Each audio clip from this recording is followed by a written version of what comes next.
I've been offered a job, but I'm at final interview with another company. Do I take the first offer, or should I hold out to see if the other company offers me as well? Okay, wow, that's a real doozy of a question, Janet.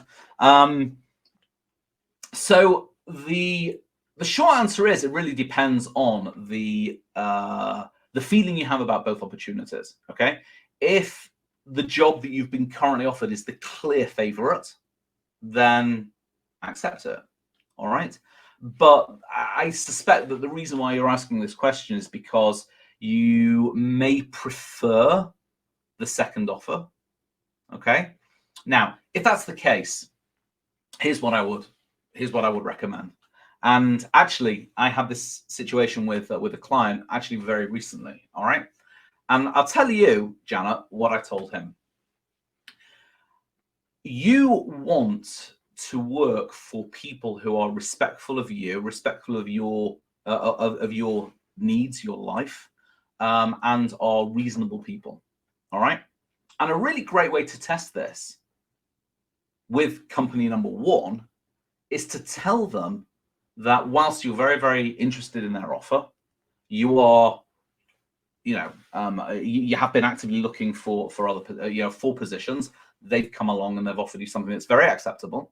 However, you just want to make sure that you're accepting the right offer for you. And there's another offer that you're expecting to come in the next few days. All right. Now, they're going to reply with probably one of three responses.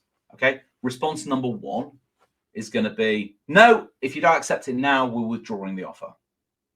Response number two, okay.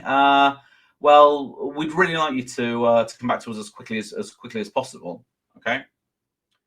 Number three, take as long as you need.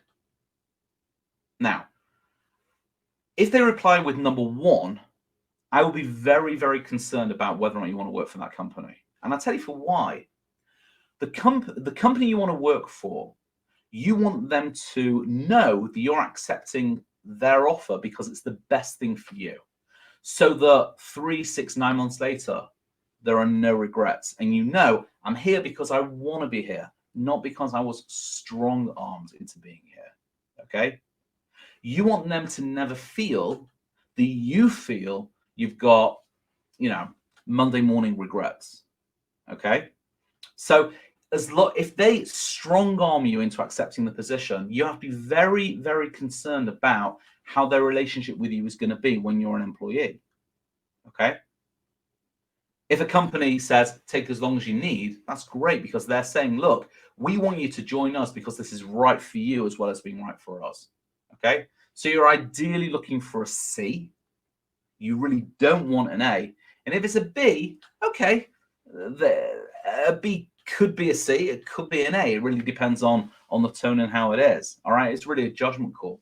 But for me, and the advice I gave to one of my clients very recently was find out, ideally from company number two, what their timescales are. Be honest with company number one. Tell them, okay, and then keep them informed. And I'll tell you for why. Because whether or not it works out with company number two, you don't want to upset company number one.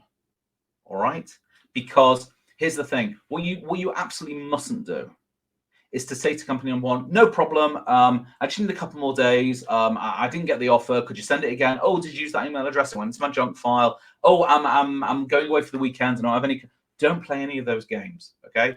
Because if you do turn them down, believe me, that's a nasty surprise that they won't want. It'll put their own hiring plans back, and they're going to blame you. So you never know. In a couple of years' time, either you may want to go back to that company, or you may end up interviewing with a company that any of the people involved in the interview process may be working for. Do you not think they're going to remember you? That you played them around? They may even feel that you lied to them.